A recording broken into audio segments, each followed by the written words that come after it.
Monkeys took the role of caretakers when a 10-year-old girl was stranded in the middle of the jungle.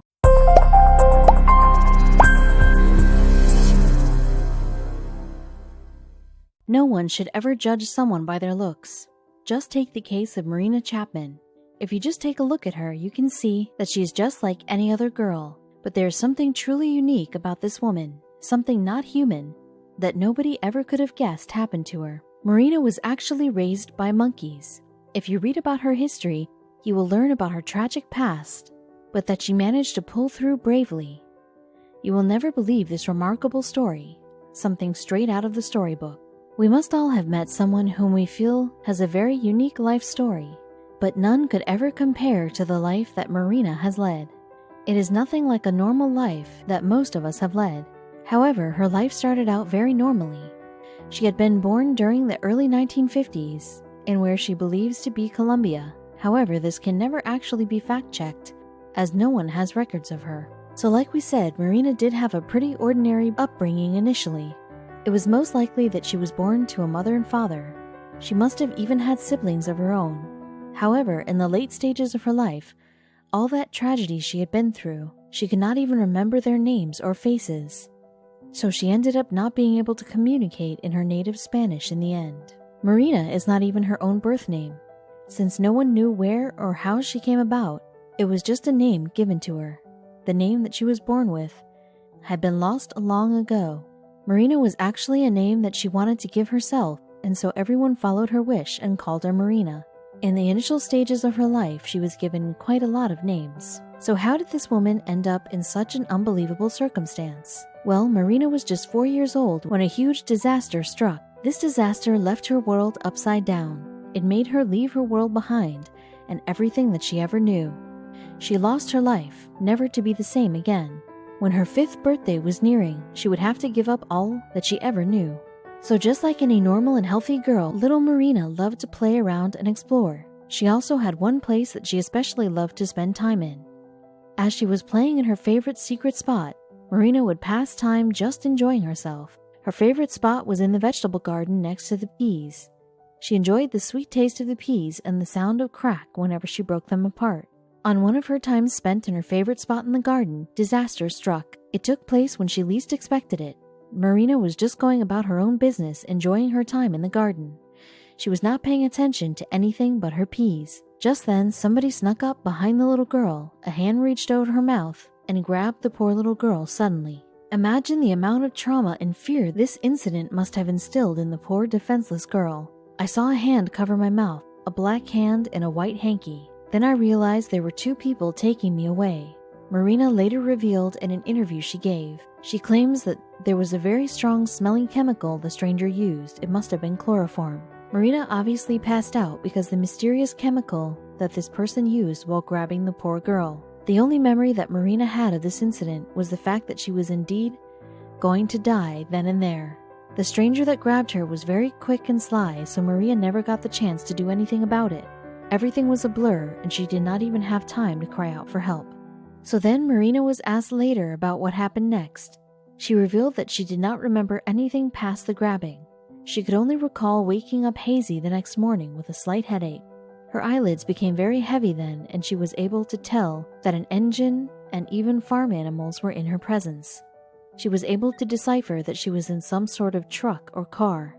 Since she had been chemically intoxicated, Marina was not able to open her eyes that easily. However, when she finally summoned the strength to do so, she was blinded by the sunlight. She was terrified as she could not tell how long she had been kept like that by the stranger. She was not able to look at her captor, and also realized that she was not exactly alone, too.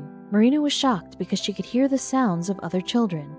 It was truly a shocking moment for her because she was not exactly alone in this vehicle. Marina could even hear children whimpering next to her. She could hear the sobs of other kids that must have been kidnapped as well. All around, Marina was in danger, and she had this feeling that it would be the end of her. Even though Marina was filled with fear and desperation, she was gradually getting more and more tired.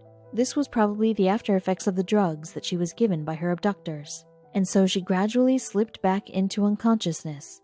Her body could not stay awake anymore, and so she dozed off not knowing what lay in store for her. Marina could finally snap back awake after she was given a number of wet slaps to the face. She had passed out for quite some time now. As she was slowly gaining her consciousness back, she could tell that these wet slaps were coming from tree leaves.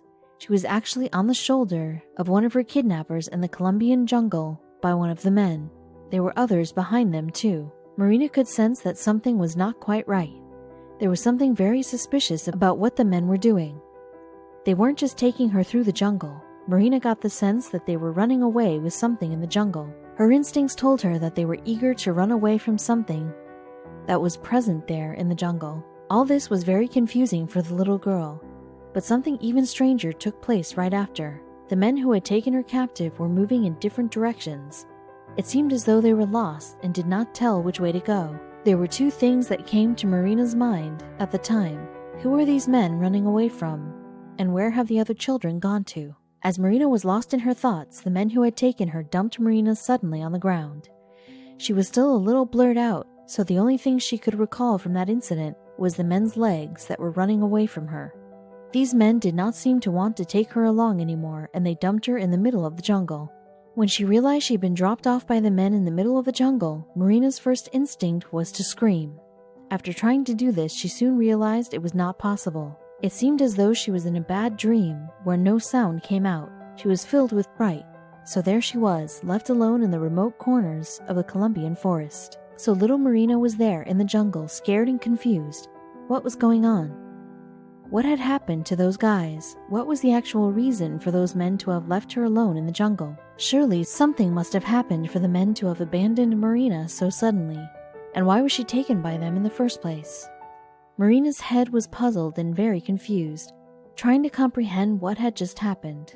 She was there laying on the jungle floor, confused as to how she was supposed to go on.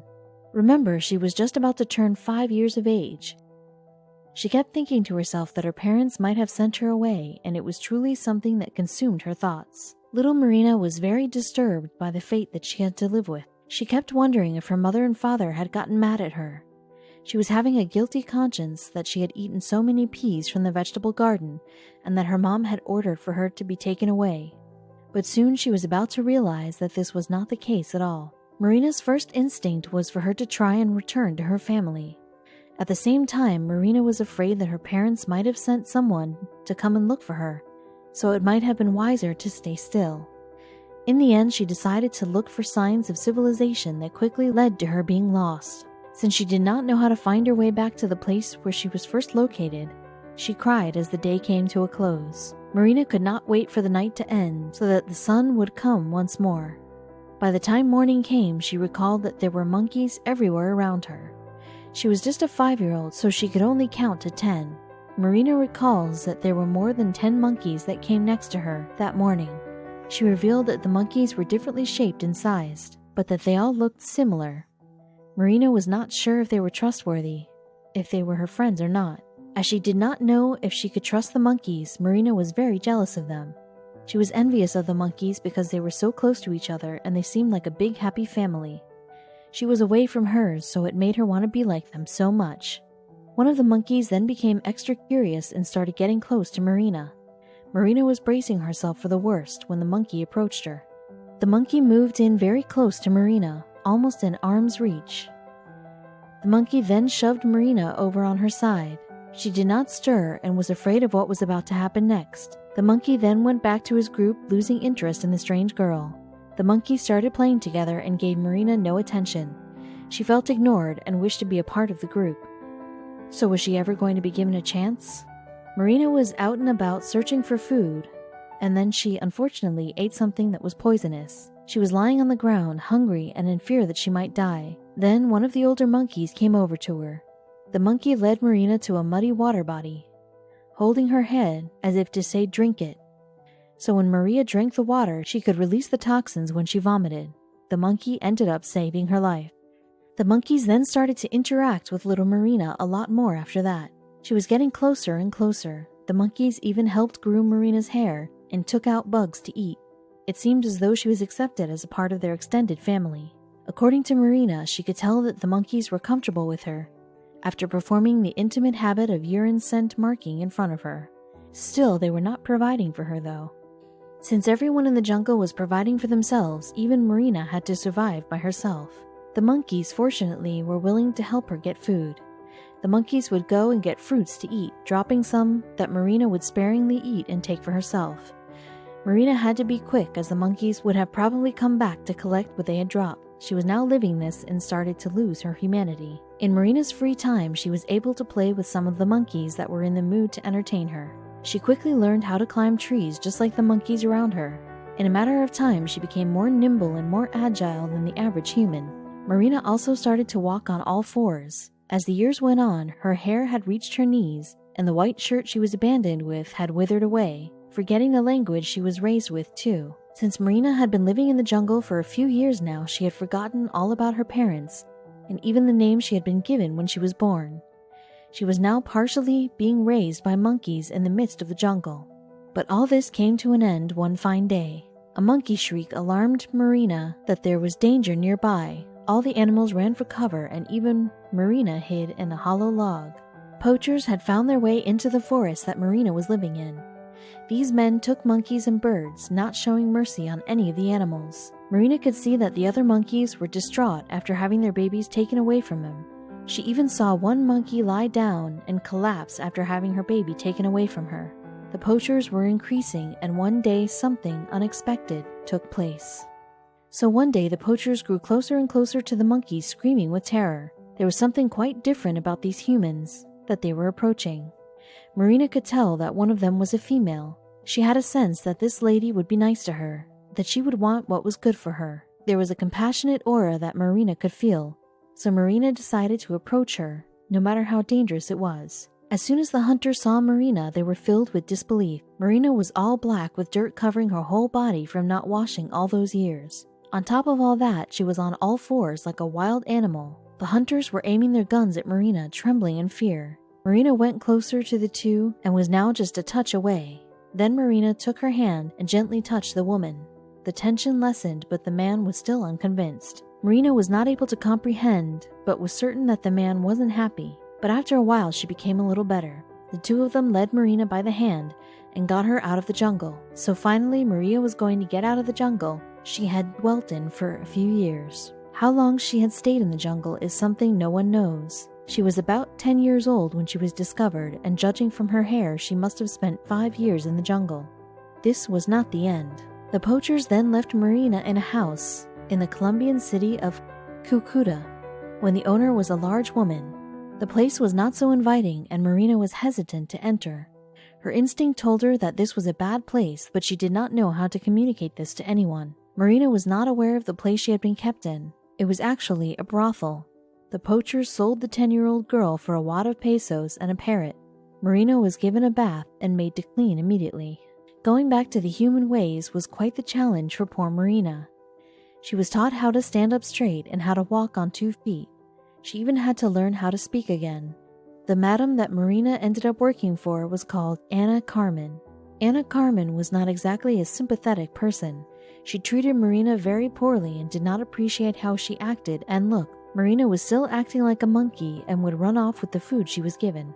Marina was then given the name Gloria when she stayed in the brothel. Ana Carmen would punish her whenever she felt like it, and if she was disobedient, Marina does not remember quite clearly her time at the brothel, but remembers the day she ran away as clearly as yesterday. A man visited the brothel asking for the youngest girl. When Ana Carmen pointed at Maria, she jolted out of the house. She was literally running for her life. Since she had never been out in the city before, Marina found herself homeless. Though she was wandering the streets without a destination, Marina was fine as long as she was away from the brothel. She went to a park in the city center and joined the homeless children. She slept alongside the other homeless kids, and she felt a sense of belonging for the first time. Marina finally felt fresh and free again. Marina then looked for a job and ended up working as a maid for a family. The family ended up being criminals who actually enslaved poor Marina. She stayed with the family for some time until somebody finally came to her rescue. Marina was lucky to meet a woman named Maruja. Maruja was the neighbor, and she knew what happened to Marina. She wanted to rescue her so bad, and so she tried helping Marina. Maruja bought Marina a ticket to fly to Bogota.